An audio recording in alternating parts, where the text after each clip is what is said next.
A paz do Senhor, irmãos. Meu nome é Vitor Canil, sou da Comunidade Batista Nova Floresta e hoje nós vamos conversar sobre uma nova criatura em Cristo. O nosso texto base vai ser Romanos capítulo 6, versículo 6 ao 14 e Romanos capítulo 5, versículo 15 ao 20. A marca do velho homem é o pecado e, portanto, por mais que não seja o tema central da nossa conversa, nós precisamos conversar um pouco a respeito dele. O pecado é um hábito do velho homem, oriundo da natureza humana decaída e da propensão do ser humano a praticar reações automáticas com o objetivo de economizar tempo e de economizar energia. Em Romanos capítulo 14, versículo 23, diz o seguinte: mas aquele que tem dúvidas, se come, está condenado, porque não come por fé, e tudo o que não é de fé é pecado. Sem a maturidade necessária para poder compreender o que é e o que significa o pecado, muitos de nós passamos a nos autodefinir a partir do pecado que nós cometemos, acreditando que isso faz parte da nossa identidade. E passamos a nos enxergar a partir do pecado que nós cometemos. Isso é uma marca do velho homem justamente porque a maior marca que nós temos dentro da constituição do velho homem é a existência do pecado. Se há fé, inexiste dúvida. A fé é a certeza das coisas que se esperam e a convicção de fatos que não se veem. Sem a maturidade necessária para poder compreender o que é o pecado e quais são as suas implicações em nossa vida, muitas pessoas passam a definir a sua autoimagem ou a sua identidade a partir do pecado que cometem. Ou seja, passam a entender que elas se identificam com o pecado em que elas cometem.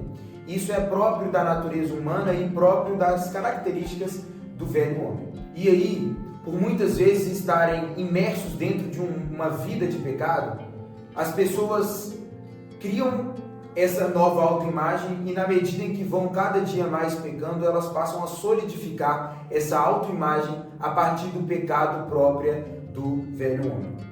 Portanto, sem titubear, podemos definir que a essência do velho homem é o pecado. Para sermos uma nova criatura em Cristo, precisamos reconhecer que, para que exista algo novo, algo velho tem que ser transformado.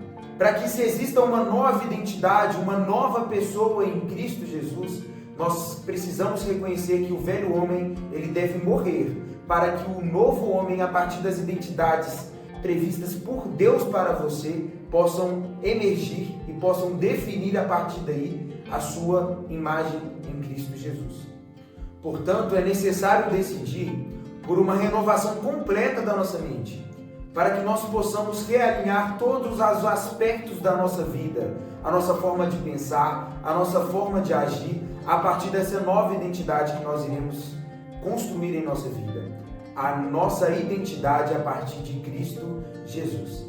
E uma coisa que é muito própria do cristianismo e do livre-arbítrio é, a partir do momento quando nós entendemos a necessidade do nascimento dessa nova criatura, nós precisamos entender que essa não é uma imposição a nós, mas sim um convite.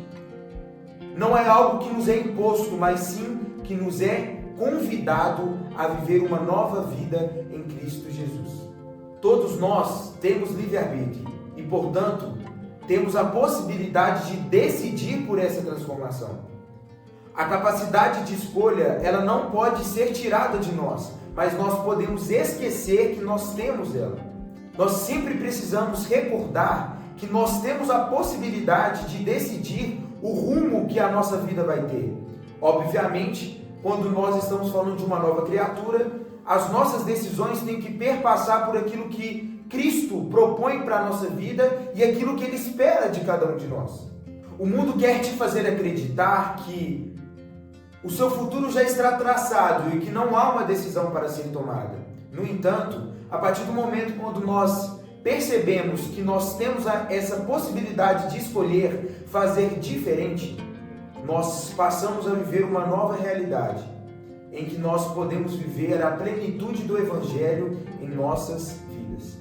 Para o mundo, o interessante é conservar o estado atual das coisas, sem transformação, porque dessa forma o pecado continuará definindo a natureza humana. Mas não foi para isso que o Senhor nos chamou. O Senhor nos chamou para que nós possamos viver uma verdadeira revolução dentro da nossa existência, para que seja visível a existência de um velho e de um novo homem. E esse novo homem será definido a partir da identidade que Cristo fará ser construída na vida dele, a partir de seus princípios, dos seus valores e das características que nós podemos ver nesse Jesus que um dia veio aqui na terra para que pudesse mostrar a cada um de nós aquilo que nós deveríamos ser. Então, portanto, nós, tendo esse Jesus perfeito como o nosso máximo ideal de vida, devemos sempre focar em estarmos cada dia mais próximos daquilo que Ele é, daquilo que Ele foi e daquilo que Ele sempre será para cada um de nós. É preciso entender que não fazer nada já é decidir algo. E quando nós entendemos isso, nós conseguimos compreender que decidir por não fazer nada no sentido de nos transformar já implica em nós vivermos não aquilo que Deus propôs e nos convidou a viver, mas sim continuarmos vivendo por aquilo que o pecado define para a natureza humana.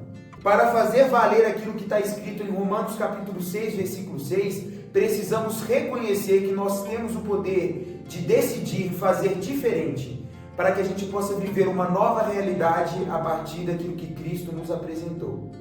Em Romanos capítulo 6, versículo 6 diz: pois sabemos que a nossa velha natureza humana pecadora já foi morta com Cristo na cruz, a fim de que o nosso eu pecador fosse morto, e assim não sejamos mais escravos do pecado. O primeiro passo para a transformação é reconhecermos que nós temos o poder de decidir e também reconhecer que essa decisão de nos transformar é uma decisão necessária. A lei não é suficiente para nos salvar e nem nos transformar. A sua função nada mais é do que mostrar o quão sujo nós somos e o quanto nós precisamos de uma transformação vinda da graça do Senhor. E quando nós entendemos isso, nós passamos a compreender o quão relevante é passar pelo processo de transformação para que o velho homem morra, para que um novo homem nasça em cada um de nós. A transformação e construção do novo homem é também uma mudança de hábitos, nos livrando do pecado. E, portanto, o nascimento desse novo homem e a mudança dos nossos hábitos perpassa pelo necessário relacionamento com Deus. Em Romanos capítulo 6, versículos 7 e 8 diz: pois quem morre fica livre do poder do pecado. Se já morremos com Cristo, cremos que também viveremos com Ele. Se a essência do velho homem é o pecado, a essência do novo homem é a graça que encontramos em Jesus Cristo. Não é suficiente apenas nos despirmos do velho homem. É necessário construir em nós a identidade do novo homem. E, portanto, não é possível conversar sobre esse assunto sem conversarmos a respeito dos hábitos.